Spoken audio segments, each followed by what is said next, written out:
Thank you for coming. Very Thank nice you to very meet much. you. Yes, you're tall. Yeah, really fun to see. Thank you so much. Thank you, sir, for coming back. He is tall. Yeah, he is. Where do you want to sit? You want to sit over there? I've been drinking out of this water bottle, so.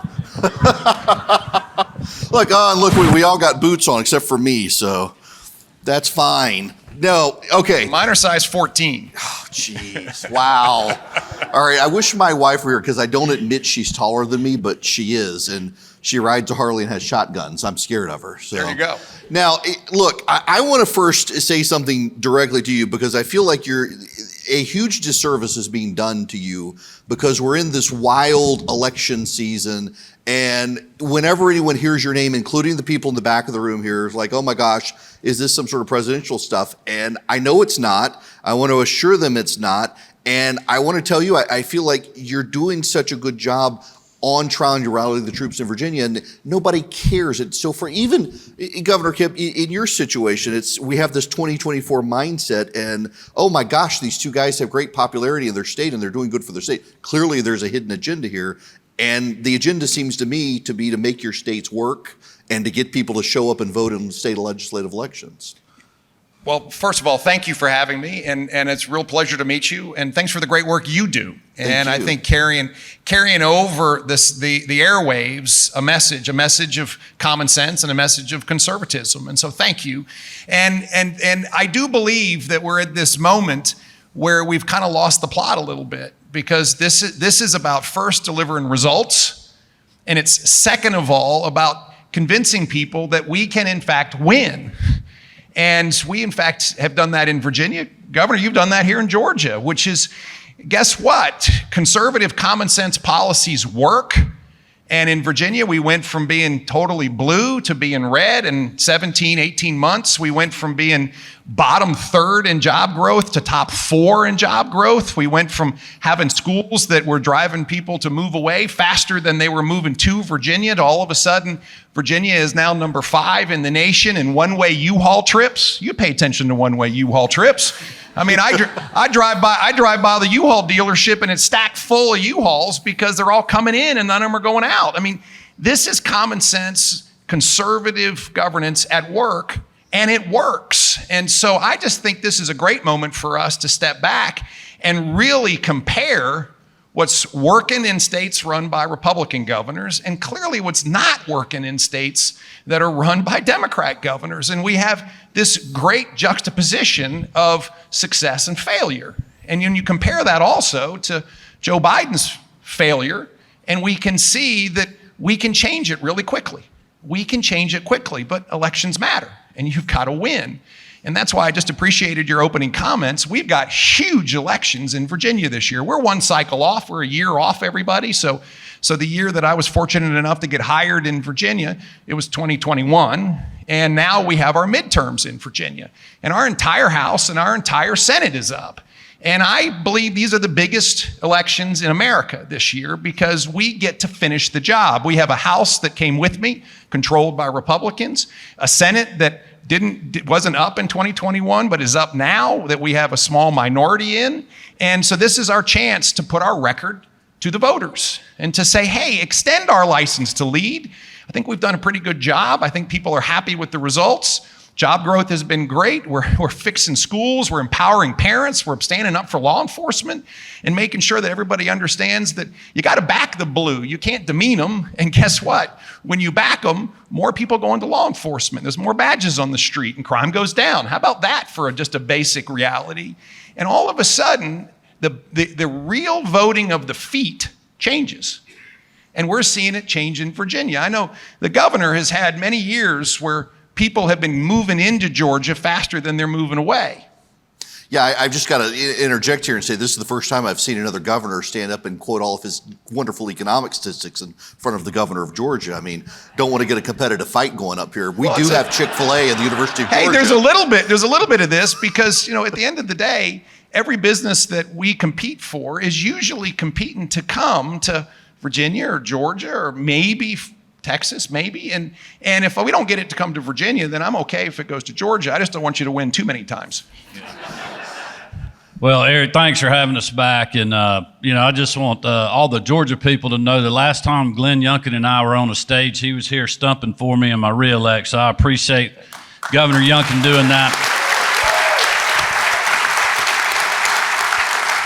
I made this point yesterday morning when I spoke about the GDP in the South now outpaces the Northeast because you do have great Republican governors, business-friendly environments, good competition that's going on here and in states like Virginia where you have great leaders, and it matters. I think one point to what the governor was just talking about in their elections in 2023, I see the same thing kind of for us in the 24 cycle here.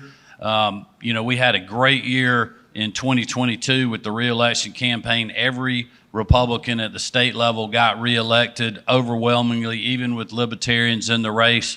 And for us, the next election in 24 is so important, which is the case that Glenn's making right now, because if you guys are successful in 23, it leads the momentum in 24 that makes states like Virginia in play. Nobody's talking about Virginia in play right now, but you go up there and help Glenn Youngkin help win these legislative seats. That's going to be 2 cycles in a row where good things are happening, and people are going to talk about that, and it makes it harder on the other side, or it makes them have to defend that harder. And we have the opportunity to do the same thing here in the state of Georgia, and that's why it's so important in all of these races, even down to holding legislative seats.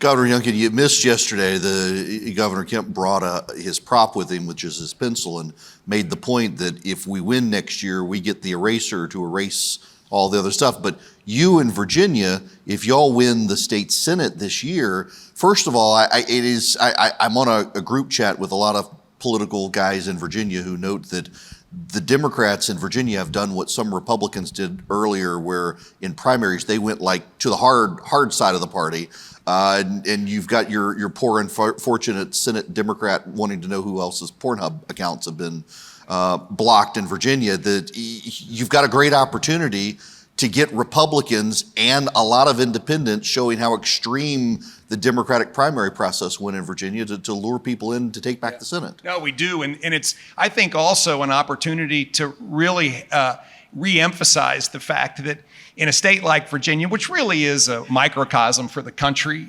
we have a huge group of independent voters that we have to win in order to win elections on a statewide basis. And we were fortunate enough to win the independent vote in 2021, but we got to go back and win it again. And when the Democrats have their primaries and they basically throw out everybody who's reasonable and replace them with folks who are extreme, it only furthers our argument. And when they block bills, and this last legislative session was just a perfect example of where they stand. I put in a bill that basically says if you're a fentanyl dealer and you deal fentanyl to someone and they die, we should be able to charge you with a felony homicide. And they voted it down. They chose dealers over victims. And I put in a bill that said if you're a family and your child wants to open a social media account, that child who's under the age of 18 has to get parental approval in order to do that, and the social media company can't harvest your data and sell it. They voted that down and said, no, we're gonna side with social media companies over families. I put in a bill that said that at the end of the day, a bill that had been passed earlier, signed by the previous administration, that outsourced our government to California and now requires Virginia to follow the mandates on what car you buy. So in 2024, Virginians will have to start buying electric vehicles based on California's decisions. I think that Virginians should make this decision, not California. I mean, at the end of the day, the last place Virginians want to be is California because they're all moving to Virginia. But they voted that down as well. And finally, last year, we were fortunate enough to convince everybody, even in a bipartisan way, that Virginians were way overtaxed. And we had a $4 billion tax relief package that we got done, 4 times anything that anybody had ever seen in Virginia. And we ran another $5 billion surplus this year. So I've been fighting to go back for more tax relief. And of course, the Senate Democrats don't want any part of it. So the reality is that while we have found ways to navigate, I believe, very importantly, tax relief and reducing regulations and empowering parents and standing up for law enforcement. I have this battle every day with folks who really are extreme. And I think what we'll show in November is that not just Republicans, but independents and a lot of Democrats are tired of the extremism of the far left and will in fact elect a majority House, a majority Senate that are Republican and allow us to continue to accelerate the progress that we're making. So you listen to this, makes you feel good to have a House and a Senate with Republicans in control? Yeah, I'm just thinking about we already did all that.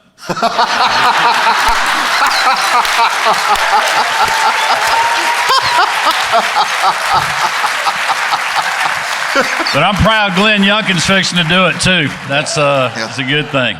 So, let's talk a little more specifically about the political landscape. That Governor Kemp, you've left a political operation, though your term limited, in place to continue the grassroots operations that other organizations, the state party and stuff, have kind of atrophied in the past to be able to turn out the vote. And now you in Virginia are doing something very similar to just encourage Republicans to not be too clever by half and just all storm the polls on election day, but bank their votes. Yeah, well, I have to say, I don't mind being a fast follower. And the great early voting program that was run last year in Georgia kind of set the real template on how to do this. I call that the first edition of the playbook here. And so what did we do? Well, we went and hired Governor Kemp's team and said, come to Virginia and let's write the second edition of this. And listen, the rules, they're the rules. And I didn't write them, I inherited them. And we've got to go compete. And we've got to get Republicans off the sidelines and not take the risk of missing. And I'm so tired of going into election day down thousands, if not tens of thousands of votes because we're so far behind in early voting. And so we're running a hard press, 45 days of early voting. We're running a statewide campaign. We've had help from lots of folks, and everybody is aligned, everybody, from top to bottom in our party about signing people up to vote early. And we have a huge military contingent in Virginia. Listen, 1 out of 10 adults in Virginia is a veteran. We have 150,000 active duty. We have families in Virginia. I want folks to vote in Virginia and make sure they can. And so this secureyourvotevirginia.com program rolled out hard, and we are signing people up to order absentee ballots if they're at risk of not showing up, or to just make a plan to vote early so that we can bank your vote and get this done. I'm excited about it. People have really taken it up, and I think it'll make the difference. And I think it'll be a key ingredient in not just delivering our House and our Senate this year, but I think this first edition that was written in Georgia and the second edition that is being written in Virginia really can be a template for the nation in 2024. I think another interesting point about that is if we're getting our people off the sidelines, meaning they've already voted, so we're taking their name off of the list of people that we got to go out and make sure that we get to vote on or before Election Day.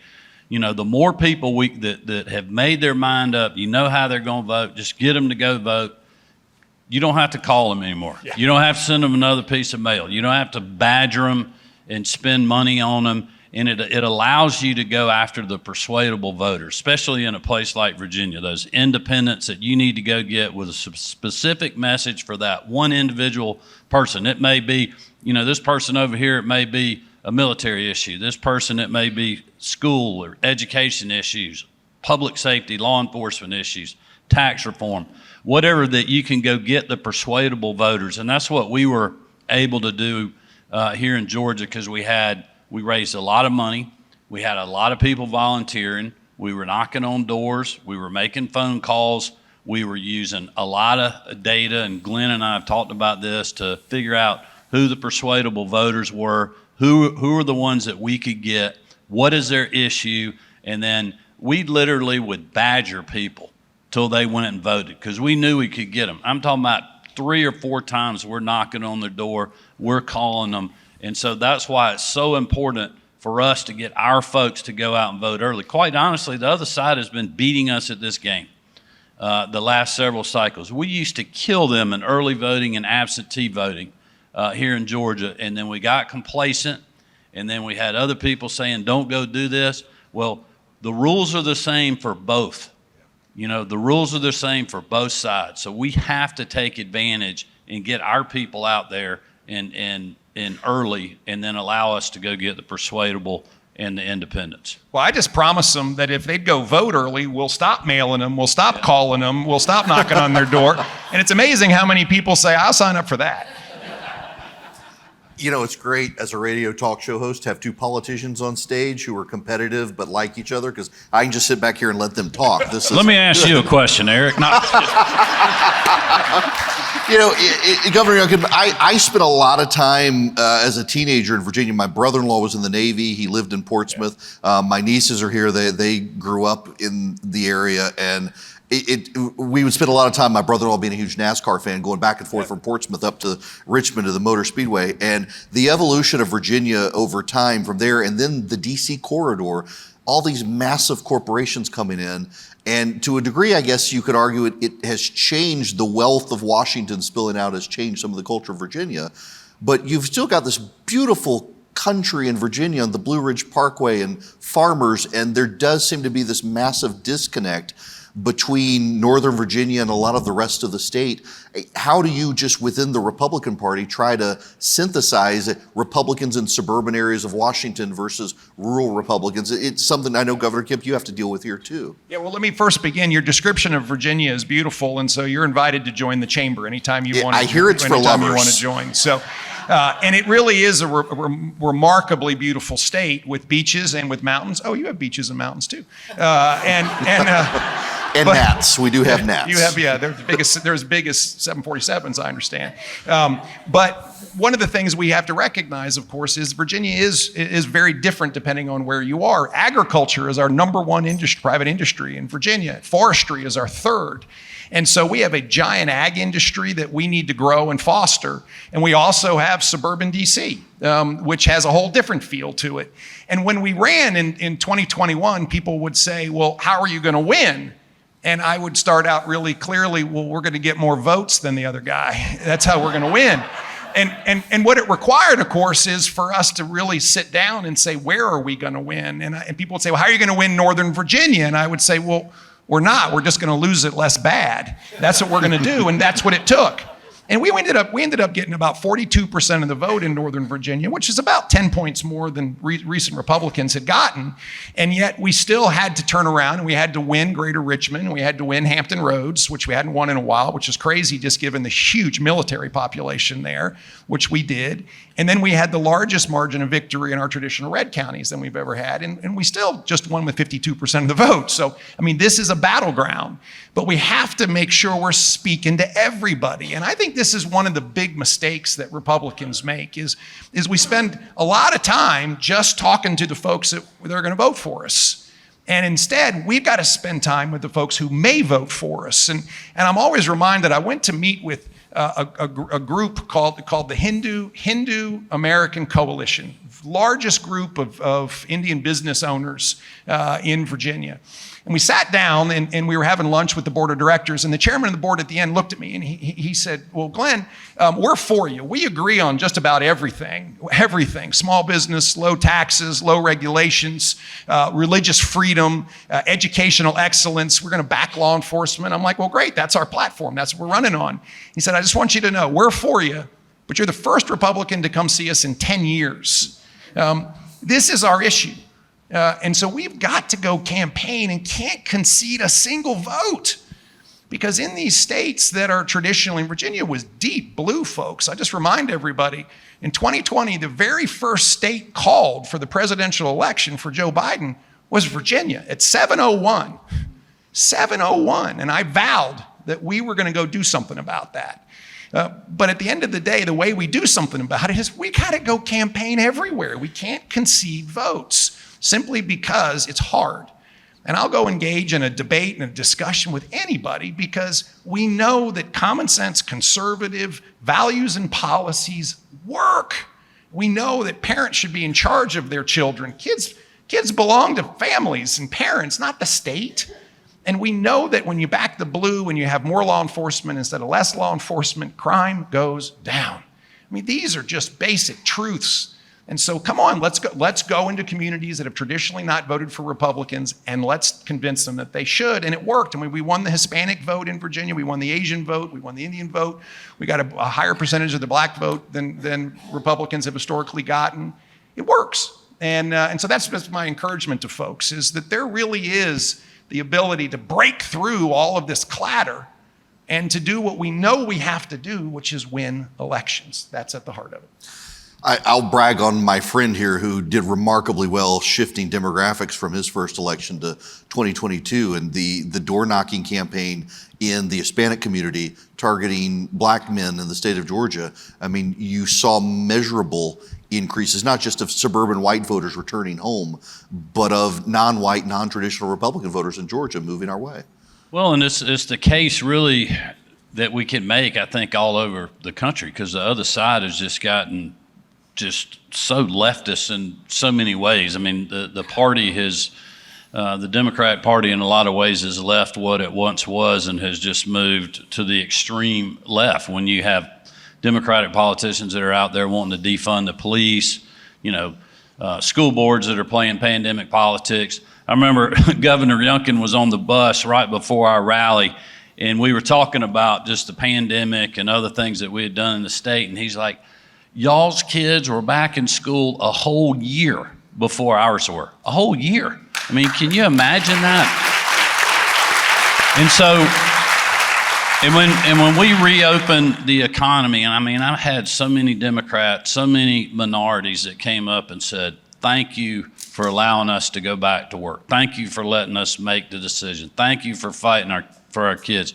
Thank you for doing something about street racism and violent crime in the city of Atlanta, because those issues cut across political lines. Those are not Democrat and Republican issues. You're talking about somebody's child. You're talking about some family's safety and their economic viability. And you can campaign on those issues in any neighborhood. And it's like Glenn says, we don't have to necessarily get the majority of those votes. I mean, we moved, I can't remember the number, but we moved the African-American vote 2 or 3 points. And it creates a huge advantage for us and a big problem for them, because we made Stacey Abrams stay home. She couldn't go to these new groups because she was trying to defend her base. Governor, I've never met a governor from Virginia before, so I get to ask you this question. Do you ever sit in your office and you think, gosh, Thomas Jefferson had this job? I do. I mean, it's got to, and then by the nature of your state and its constitution you've got one term. I guess you can go for broke out of the gate because you're not running immediately for re-election. Literally, let's go get stuff done twice as fast as you ever thought you could. I have a clock behind my desk that was set at 4 years the day I started, and it ticks down by the second. And so I'm reminded every day that time's a ticking, we better get to work. And so there's a real sense of urgency that we bring to everything we do. And on top of that, there's a huge sense of legacy because I live in a house that was built by President Monroe when he was governor. And I walk out front and I look at a state capitol that was designed by Thomas Jefferson, and I take a right and I go work in the Patrick Henry building. I mean, this is what we live in Virginia. These are the foundational values of our nation. We hold these truths to be self-evident, that all men are created equal and that we're endowed with certain unalienable rights, and among them are life, liberty, and the pursuit of happiness. You guys know this. And this is at the heart of the spirit of Virginia that we watched go to sleep under really oppressive leftist policies, and that we had to wake back up. And we didn't just wake it up in Republicans, it woke back up with independents and a lot of Democrats. And this is the legacy that every morning when I wake up and I have my quiet prayer time, I thank the Lord for putting me there. And then I ask him for help. So this is a big deal every day. And then I walk down the steps and I stare at that Capitol and I sit there and shake my head and say, how did I get here? But it is, in fact, that foundation of liberty and freedom of our Constitution with James Madison, of the voice and the pen and the sword that was literally Patrick Henry, Thomas Jefferson, and George Washington that created the freedoms that were, of course, handed down by the Lord, but then gained by men who fought for them. This is what I want to make sure I'm trying to carry and fulfill. And I think this is a moment as a nation where we step back and we just have to remember these fundamental principles that at the end of the day are principles that underpin everything that makes America, America. And we've got to go to work in order to protect them, preserve them, and make sure that they're a part of our kids' futures and not just something they read about in a history book. Thank you. Governors, both of you, before I let you all off stage, and I know federalism, the states are different, the laws are different, the powers of different groups are different. Could you all both, though, talk about during COVID what it was like dealing with the government and the teachers? Well, and I realize you came in afterwards, but because of this, the teachers' organizations and unions that didn't want to, particularly more so in your state than ours, not go back to school, but also the school boards that treated parents so badly. Well, I have a great story that really sums that up. When the vaccine was fixing to come out and everybody was wanting to get a priority on the vaccine, well, obviously it made sense to have healthcare workers have vaccine priority. Well, the teachers union and a lot of the teacher groups in Metro Atlanta started saying, well, we need to have a priority. Well, the schools weren't even in at that point. And they were giving me the hardest time, wrote me a letter, went through this whole rigmarole, and we said, look, we are going to prioritize you all as soon as we can, but we need to make access available for the people that it's killing, number one, the elderly, those that were, had health conditions, and then our frontline healthcare workers and other first responders, which to me made sense. And they were criticizing that, and it was all political. So we finally get more availability, so we go back and prioritize them, and one of the local school districts, they decide that they're gonna wait 3 weeks before they go get release the vaccine to their public health department.